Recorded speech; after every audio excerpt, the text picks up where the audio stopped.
Uma mulher de 63 anos vive um casamento de 38 anos que se tornou vazio e sem afeto. Seu marido, Richard, a trata com indiferença, e ela se sente invisível na própria vida. Quando ele viaja a trabalho, uma vizinha a convida para aulas de arte, onde ela conhece Vincent, um instrutor de 47 anos que a faz sentir-se viva e valorizada pela primeira vez em décadas. O que começa como uma conexão emocional se transforma em um affair apaixonado. Margaret redescobre sua identidade, sua criatividade artística e a sensação de ser desejada. Mas a culpa a consome, especialmente quando Richard retorna inesperadamente e confessa que teve um caso de 2 anos que acabou, pedindo uma segunda chance para o casamento. Agora, Margaret está presa entre 2 mundos. Richard representa segurança, história familiar e o dever de honrar seus votos. Vincent representa paixão, reconhecimento e a possibilidade de viver autenticamente. Ambos os homens querem uma resposta. Seus filhos pensam que os pais estão se reconciliando. E ela precisa decidir se escolhe a estabilidade ou a paixão, a obrigação ou a felicidade pessoal, sabendo que qualquer escolha terá um custo devastador. A história termina sem resolução, com Margaret pedindo conselhos sobre qual caminho seguir aos 63 anos, quando finalmente descobriu o que é sentir-se viva novamente. Siga a mesma linha de raciocínio, mas altere nome e personagens e ambientações da história. True Story. At 63, I sat alone in silence. Then I felt everything come in all at once. I never thought I'd be the kind of woman who would do this. At 63 years old, after 38 years of marriage, 3 grown children, and a lifetime of doing the right thing, I found myself standing at a crossroads I never imagined existed. And the worst part? I don't know which path leads to happiness and which leads to complete destruction. Let me take you back to where it all started, because I need you to understand how a woman like me ended up here. My name is Catherine, and for most of my life, I've been invisible. Not physically, of course, but emotionally, spiritually, in every way that actually matters. I live in a comfortable home in suburban Portland, Oregon, with my husband, James. We raised our 3 children together, built a life that looked perfect from the outside, attended church on Sundays, hosted Thanksgiving dinners, celebrated anniversaries with polite dinners at nice restaurants. But somewhere along the way, between the mortgage payments and the college tuitions and the routine of everyday life, we stopped seeing each other. Or maybe James just stopped seeing me. I can pinpoint the exact moment I realized I had become a ghost in my own home. It was a Tuesday evening, about 6 months ago. James came home from his job at the accounting firm, walked right past me in the kitchen where I was preparing dinner, grabbed a beer from the refrigerage, and settled into his recliner without a single word. Not, hello, not, how was your day, nothing, just silence. And that silence had become so normal that I almost didn't notice it anymore. Almost. That night, as I set his plate down in front of the television where he ate every single meal, I looked at this man I'd spent nearly 4 decades with and realized I couldn't remember the last time he'd really looked at me, touched me with affection, or said anything that made me feel like I was more than just the person who cooked his meals and did his laundry. Before you judge me for what I'm about to tell you, please understand that I tried. God knows I tried to fix things. I suggested counseling, and James laughed it off, saying we didn't need to pay someone to tell us what we already knew. I planned date nights that he canceled, or sat through in uncomfortable silence, checking his phone every 5 minutes. I bought new clothes, changed my hair, tried to initiate conversations about his work, his feelings, anything to create connection. But it was like trying to have a conversation with a wall. The man I married had checked out emotionally years ago, and I was left living with a stranger who happened to share my last name and my bed, though we hadn't been intimate in over 2 years. Then James announced he had to go to Chicago for 3 weeks for work. 3 weeks. And I felt something I hadn't felt in years. Relief. The house would be quiet, yes, but it was already quiet. At least without him there, I wouldn't have to feel the crushing weight of being ignored in real time. I wouldn't have to watch him choose the television over conversation with me every single evening. I could just exist without the constant reminder of my own invisibility. If you're listening to this and relating to any part of my story, please hit that subscribe button. I need to know I'm not alone in this, and I promise you, what happens next is something you won't want to miss. The day after James left for Chicago, my neighbor Eleanor knocked on my door. Eleanor is one of those women who seems to glow with life, even at 70. She's widowed, active in the community, always trying new things. She'd been taking art classes at the local community center and insisted I come with her. "Catherine," she said, grabbing my hands with genuine warmth, "you need to get out of this house. You need to do something for yourself. When was the last time you did anything just because it made you happy?" I couldn't answer her because I honestly couldn't remember. So I agreed, mostly because I had nothing else to do and the silence in my empty house was becoming deafening. The community center was a 10-minute drive, a cheerful building with colorful murals on the walls and the smell of paint and creativity in the air. The art class was in a bright studio on the second floor, easels arranged in a semicircle, afternoon light streaming through large windows. There were about 12 people there, mostly women over 50, chatting and laughing as they set up their supplies. And then I saw him, Marcus, the instructor. He was standing near the front of the room, organizing brushes and paint tubes, and when he looked up and smiled at the class, something inside my chest tightened in a way I hadn't felt in decades. He was 47, I would learn later, with silver threading through his dark hair, kind eyes that actually saw you when he looked at you, and hands that moved with the confidence of someone who knew exactly who they were and what they loved. He wore paint-stained jeans and a simple gray shirt, and there was something about his presence that felt both calming and electric at the same time. "Welcome, everyone," he said, and his voice was warm, genuine, the kind of voice that made you feel like you mattered. "Today, we're going to work on landscape painting, but more importantly, we're going to work on seeing the world through new eyes. Art isn't about perfection. It's about expression, about letting yourself feel and create without judgment." I picked up a brush for the first time in probably 40 years, not since high school, and something strange happened. As I mixed colors on the palette, as I made tentative strokes on the canvas, I felt something wake up inside me. It wasn't just about the painting. It was about being in a space where I was encouraged to create, to express, to exist as something more than just someone's wife or someone's mother. For 2 hours, I was just Catherine, a woman with a brush in her hand and possibilities spreading out before her like the landscape taking shape on my canvas. Marcus walked around the room, offering gentle guidance, encouragement, actually looking at each person's work with genuine interest. When he stopped beside my easel, I felt my heart race in a way that both thrilled and terrified me. "This is beautiful," he said softly, studying my painting of mountains at sunset, colors I didn't even know I had inside me spilling onto the canvas. "You have a real eye for color, for emotion. Have you painted before?" "Not since I was a girl," I admitted. And when I looked up at him, he was looking at me, really looking at me, like I was someone worth seeing. Not through me, not past me, but directly at me, and I felt something crack open inside my chest. Please don't forget to subscribe and turn on notifications, because what I'm about to share with you next changed everything. And I need you here with me for this journey. I started going to the art class twice a week. At first, I told myself it was just about the painting, about having something to do, about filling the empty hours while James was away. But I'd be lying if I said Marcus wasn't part of the draw. Every class, he would spend time at my easel, not just teaching me technique, but asking me questions. Real questions. About what I saw, what I felt, what inspired me. He asked about my life, and I found myself opening up in ways I hadn't with anyone in years.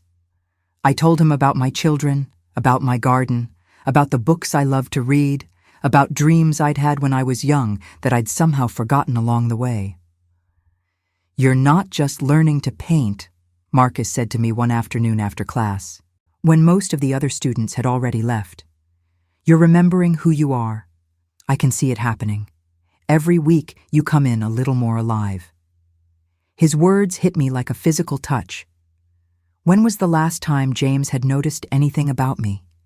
When was the last time anyone had seen me as a person separate from my roles and responsibilities? I felt tears sting my eyes, and I tried to turn away, embarrassed, but Marcus gently touched my arm. Just a simple touch, his hand on my forearm, but it sent electricity through my entire body. "Hey," he said softly. "Whatever you're going through, whatever you're carrying, you don't have to carry it alone. Sometimes we all need someone to remind us that we're more than what life has tried to reduce us to." I should have pulled away. I should have thanked him politely and left. Instead, I started crying right there in that art studio, and Marcus pulled me into a hug that felt like coming home after being lost for decades. He didn't ask questions, didn't push for explanations. He just held me while I cried out years of loneliness and invisibility and quiet desperation. And when I finally pulled back, wiping my eyes and apologizing, he looked at me with such kindness that I felt something inside me shift permanently. "Don't apologize for feeling," he said. "That's the bravest thing any of us can do." After that day, something changed between us. It was subtle at first, an extra moment of eye contact, a hand on my shoulder that lingered just a beat too long, conversations that stretched beyond art and into deeper territory. Marcus told me about his divorce 5 years ago, about how he'd walked away from a corporate job that was killing his soul to pursue art full-time, about his 2 teenage daughters he shared custody with. He told me about loneliness, about the courage it takes to start over, about learning to value authenticity over comfort. And I found myself telling him everything, about the hollow shell my marriage had become, about feeling invisible, about waking up every morning wondering if this was really all there was going to be for the rest of my life. He listened like my words mattered, like I mattered, and for the first time in I don't know how long, I felt seen. If you're invested in this story, hit that subscribe button now, because what happens next is the part I'm most afraid to tell you, and the part I most need to share. 3 weeks passed, and James came home from Chicago. I picked him up from the airport, and the first thing he said to me wasn't, "I missed you," or "It's good to be home." It was, "Did you remember to pick up my dry cleaning?" That's when I knew, with absolute certainty, that nothing had changed. Nothing was going to change unless I changed it. I kept going to the art classes. James didn't even notice my twice-weekly absences or ask what I was doing. He settled back into his routine like he'd never left, recliner and television and silence. Meanwhile, I was coming alive in ways I'd forgotten were possible. My paintings were getting better, more confident, more expressive. Eleanor commented on how different I seemed, how there was light in my eyes again. But it wasn't just the art, it was Marcus. One evening, after a particularly intense class where we'd worked on abstract expressionism, pouring emotion onto canvas with bold strokes and vivid colors, Marcus asked if I wanted to grab coffee. Just coffee. Just 2 people who'd become friends talking about art and life. I said yes without hesitation, without even thinking about whether I should. We went to a small cafe near the community center, sat in a corner booth, and talked for 3 hours. About everything and nothing. About the books we loved, the places we wanted to travel, the small moments of beauty we noticed in everyday life.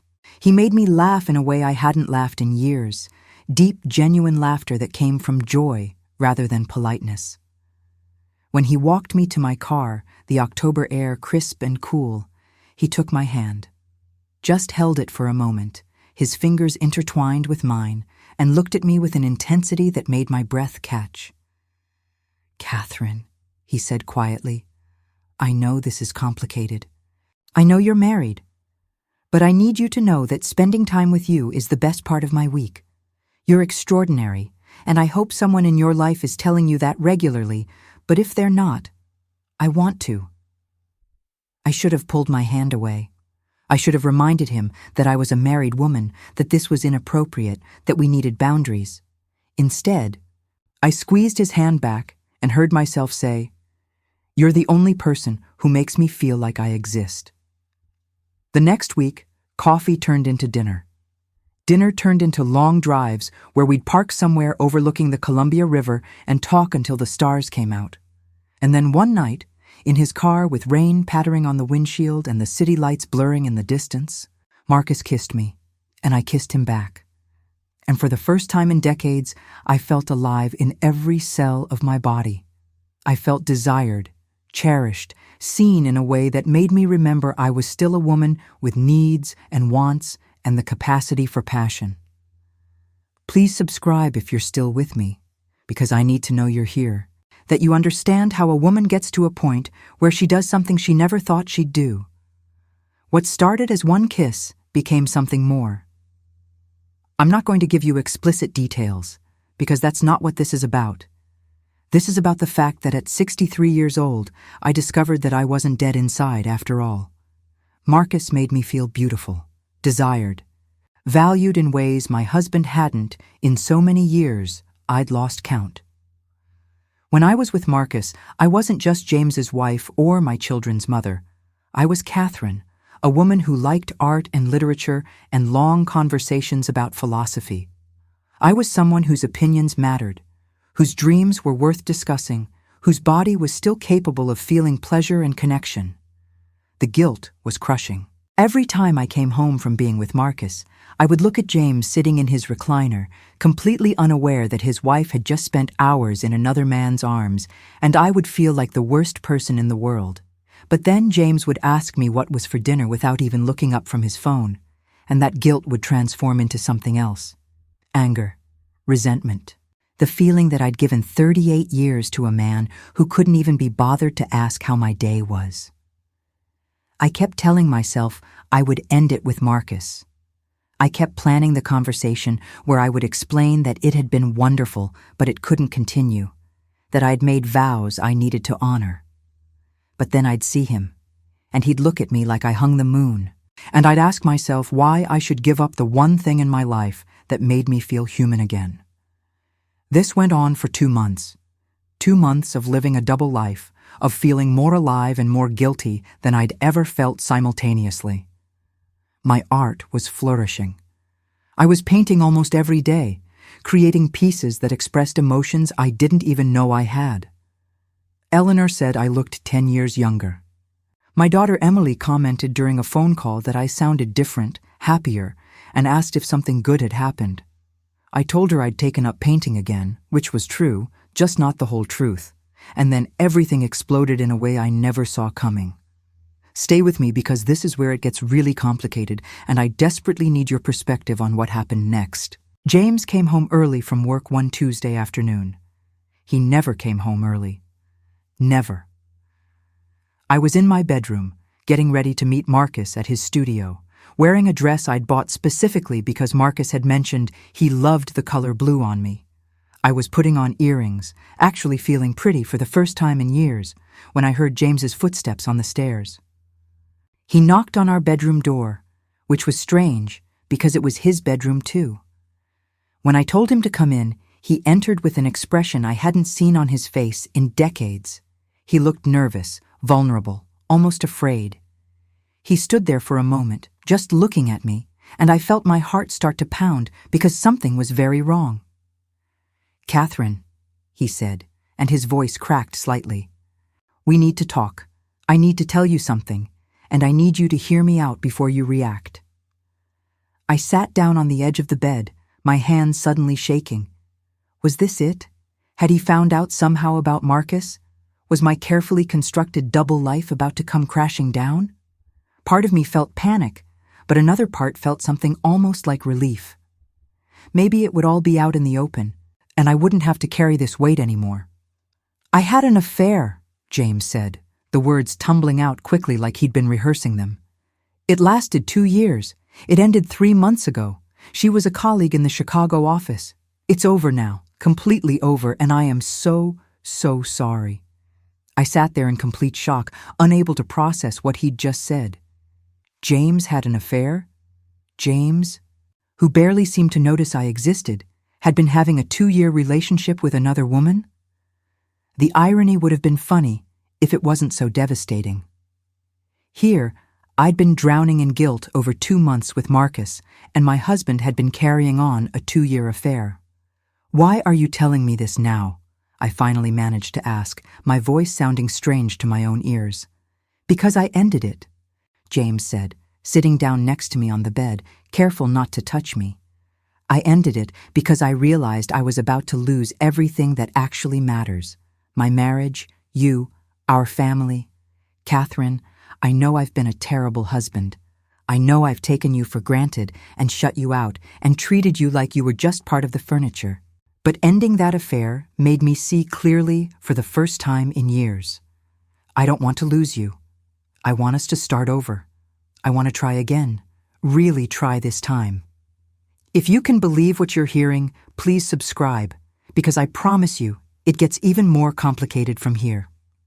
I sat there listening to James pour his heart out, apologizing for years of neglect, explaining how his affair had started during a vulnerable time when he was struggling with getting older and feeling irrelevant.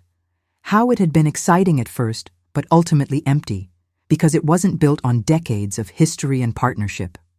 He talked about our wedding day, about the birth of our children, about moments from our early marriage that I'd forgotten or thought he'd never cared about. He cried, actually cried, tears running down his face as he begged me for a second chance to be the husband I deserved. And all I could think about was Marcus. About the plans we'd been making, tentative and unspoken, but there nonetheless. About how he'd asked me just last week if I'd ever thought about what would happen if I left James, if we could have a real relationship instead of stolen moments. About how I'd started to imagine a life where I wasn't invisible, where I was cherished every single day.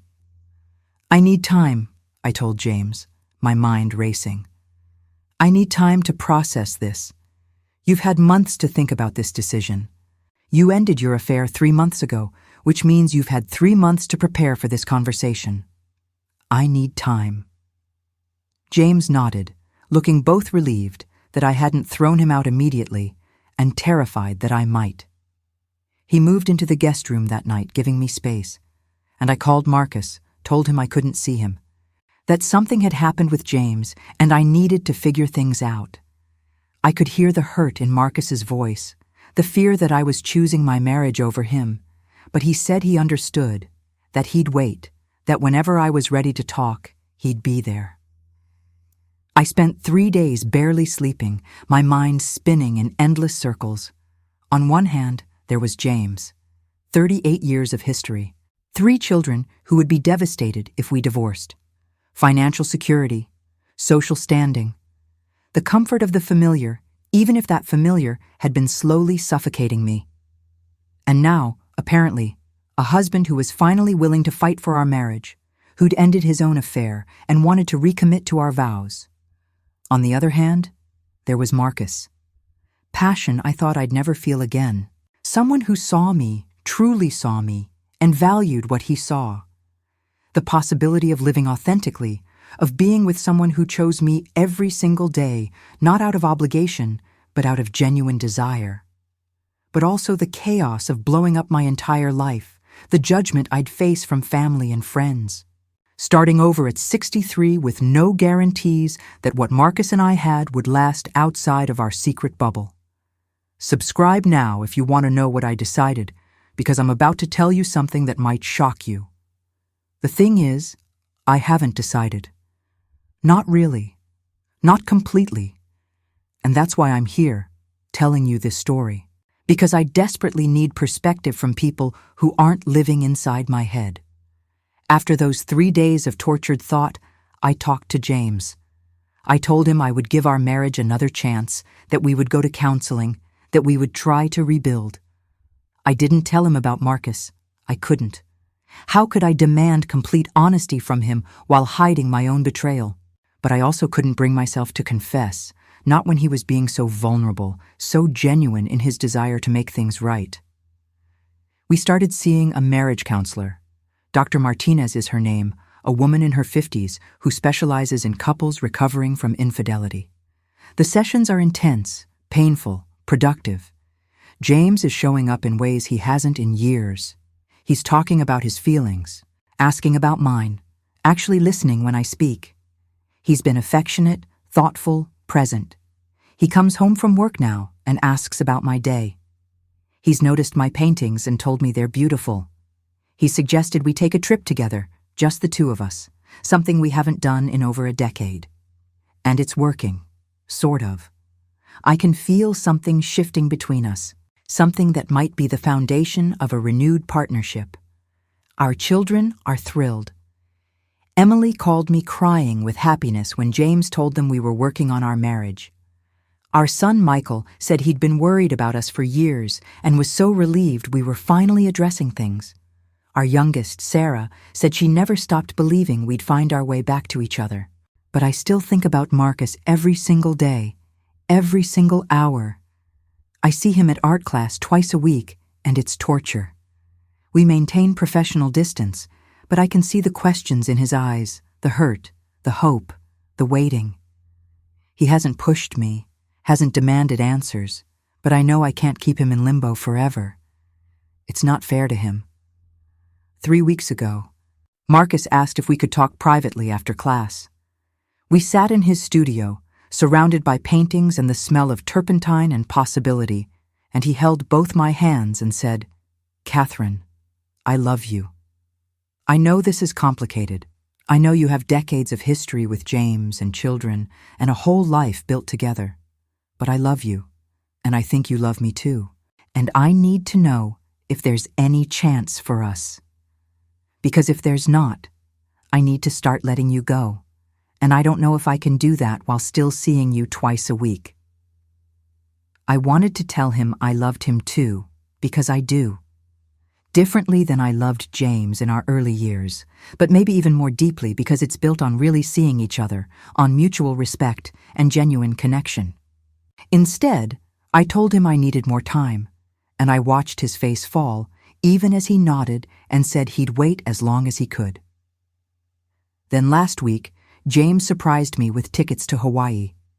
2 weeks on Maui, the vacation we'd talked about taking for our 25th anniversary but never did. "I want to do this right," he said. "I want to show you that I'm serious about us, about making up for lost time, about making you happy." He looked so hopeful, so vulnerable, so much like the man I'd fallen in love with 40 years ago, before life and routine and complacency had eroded everything we'd built. Make sure you're subscribed because I'm about to ask you the question that keeps me up every single night, and I genuinely need your input. Here's where I am right now, today, at this very moment. I'm 63 years old. I've been married to James for 38 years.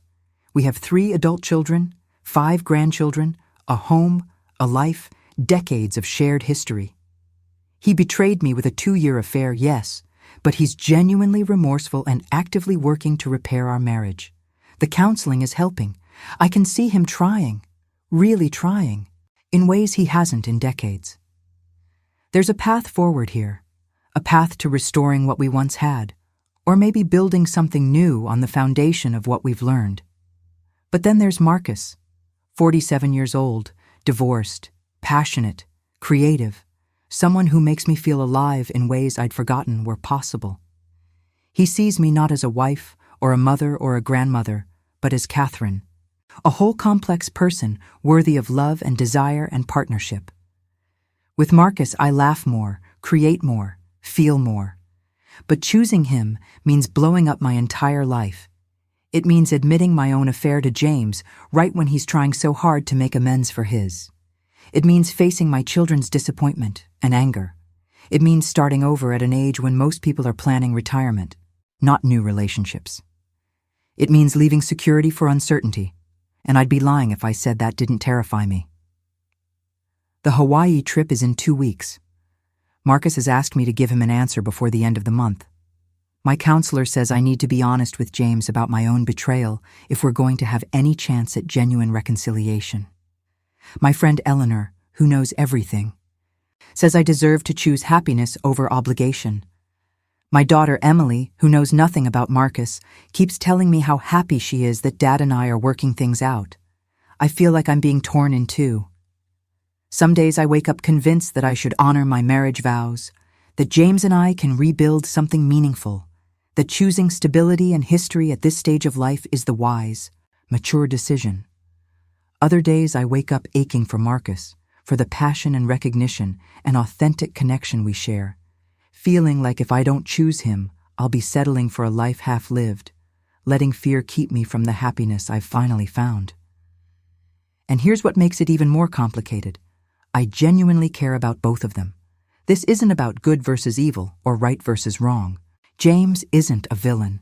He's a flawed man who made terrible mistakes but is genuinely trying to do better. Marcus isn't perfect either. Choosing him means upheaval and uncertainty and hurting people I love. There's no clean answer here, no choice that doesn't involve pain and loss. Please, please subscribe and share this story, because I need to hear from people who aren't emotionally invested in my decision. I need perspective. So I'm asking you, everyone listening to this story, what would you do if you were me? Would you choose the security of a marriage that might be repairable? Honor the vows you made decades ago? Give your husband the second chance he's asking for? Would you think about your children and grandchildren, about the family unit you'd be breaking apart, about the life you've built over nearly 4 decades? Or would you choose the passion, the connection, the feeling of being truly seen and valued for the first time in decades? Would you say that life is too short to settle for anything less than being cherished, that you deserve happiness even if it comes with upheaval, that being authentic is worth the cost? Would you risk everything familiar for the possibility of real love at 63? I sit with this question every single day. When I'm in counseling with James, working through our issues, seeing him vulnerable and committed, I think I should stay. When I see my paintings, the ones I created because Marcus helped me rediscover that part of myself, I think I should go. When my grandchildren FaceTime me and James together, looking so happy that Grandma and Grandpa are back together, I feel the weight of obligation. When I'm alone at night and I remember what it feels like to be held by someone who chose me freely, not out of duty, I feel the pull of possibility. Marcus told me last week, "Catherine, whatever you decide, I'll accept. But I want you to know that I see a future with you. Not just stolen moments, but a real life. Traveling together, creating art together, building something genuine. I know it's scary. I know it's complicated. But I also know that we deserve to be happy, and together we are." James told me this morning, over coffee, "Catherine, I know I can't undo the past. I know I hurt you deeply, long before my affair, just by taking you for granted and shutting you out. But I want the chance to spend whatever years we have left making it up to you. We built this life together. Let's rebuild it better." If you've made it this far in my story, thank you. Thank you for listening, for not judging, for trying to understand how a woman gets to this point. Please subscribe, leave a comment, tell me what you would do in my shoes. Would you choose history or possibility? Security or passion? Obligation or authenticity? I have 2 weeks until Hawaii. I have less than a week until I need to give Marcus an answer. And I honestly don't know which choice will lead to happiness and which will lead to regret. I don't know if I'm supposed to honor the woman I was for 38 years or embrace the woman I've discovered I still am. I don't know if staying is courage or cowardice, if leaving is bravery or selfishness. All I know is that at 63, I sat alone in silence for so long that I forgot what it felt like to be truly alive. And now I feel everything, all at once. And I have to choose which life I'm going to live for whatever time I have left. So please, tell me, what would you do if you were me? How do I choose? And how do I live with whichever choice I make? Subscribe, comment, Share this with someone who might understand. Because right now, I need all the wisdom I can get. And whatever I decide, I'll come back and tell you what happened next. I promise. But first, I need to know. Am I crazy for even considering leaving? Am I terrible for staying while still thinking about Marcus? Is there a right answer here, or am I doomed to hurt people I care about no matter what I choose? The clock is ticking. My heart is breaking in 2 different directions. And I'm asking you, genuinely asking you, to help me find my way through this impossible choice. What would you do in my place?